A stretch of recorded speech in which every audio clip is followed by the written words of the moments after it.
In the dark, icy waters of the Atlantic Ocean on the night of April 14, 1912, history was forever etched into the fabric of human memory. A ship hailed as the pinnacle of human achievement, the RMS Titanic, was on her maiden voyage. Among the 2,200 souls aboard, one would go on to become one of the most enduring witnesses to this tragedy. A baker who drank his way through the night, a child who never watched baseball again, and a woman who lost everything but her own life. These are the survivors of Titanic. The lookout, who first spotted the iceberg Frederick Fleet, survived the night in Lifeboat 6. Yet his life after Titanic was haunted by depression, ending tragically in suicide in 1965. Junior wireless operator Harold Bride sent desperate SOS calls as Titanic sank. Frostbitten on a collapsed lifeboat, he later returned to sea as a radio operator, but was forever haunted by that night. Chief Baker Charles Joggin was drunk when Titanic went down. Against all odds, he floated in the freezing ocean for hours, astonishingly surviving until rescue at dawn. Third-class passenger Rhoda Abbott refused a lifeboat seat when her teenage sons were denied. She alone survived the icy waters, but her boys were lost forever. Second Officer Charles Lightoller clung to an overturned collapsible raft through the night. Years later, he redeemed the past by rescuing over 100 men at Dunkirk. The only Japanese passenger, Masabumi Hosono, survived in a lifeboat. But back home, he was branded a coward for living when so many perished. His name forever stained. Eva Hart was born on January 31, 1905 in Ilford, England. The daughter of Benjamin and Esther Hart, she lived a life filled with the optimism of a new century. Her father, a cabinet maker by trade, sought opportunity in Canada, and the family decided to emigrate. In April 1912, they boarded the Titanic, the largest and most luxurious ship of its time.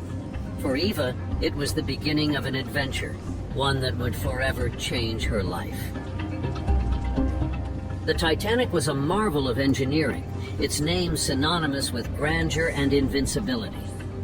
Stretching 882 feet from bow to stern, its construction involved 3,000 workers, and its designers claimed it to be practically unsinkable.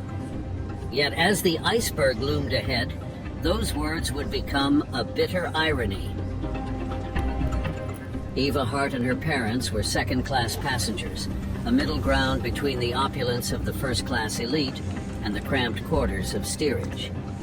The Hart family settled into their cabin, their excitement tempered by Esther Hart's unease. Eva's mother had a premonition, a gnawing sense of foreboding, and refused to sleep at night during the voyage. She believed it was tempting fate, Eva later recounted.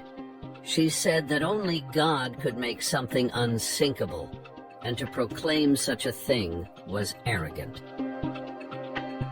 For young Eva, the Titanic was a wonderland.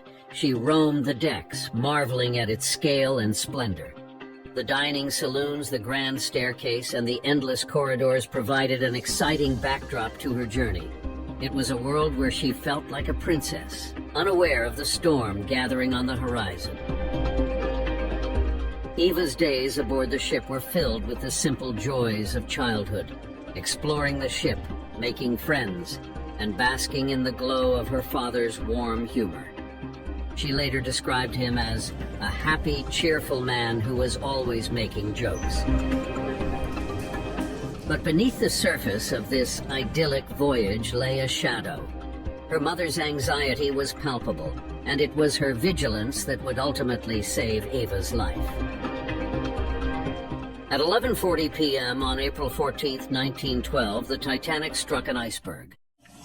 Because nothing is unsinkable. Absolutely. The collision was so subtle that most passengers felt little more than a slight shudder.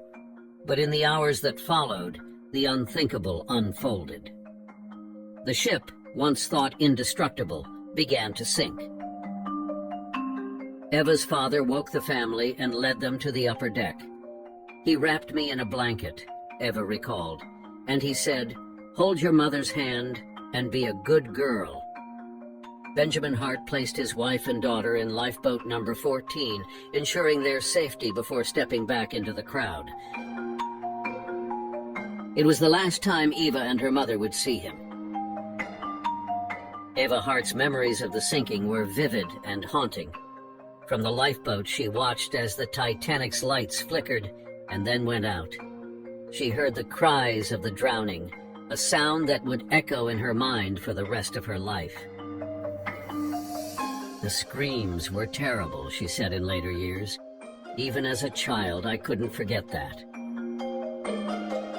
Hours later, as dawn broke over the icy expanse, Eva and the other survivors were rescued by the RMS Carpathia. She clung to her mother, both of them numb with shock and grief. The magnitude of their loss became clear as they arrived in New York and began their journey back to England.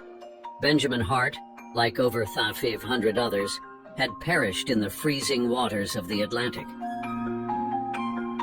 The Titanic disaster shaped the rest of Eva Hart's life. Though she rarely spoke of it during her early years, the memories were never far from her mind.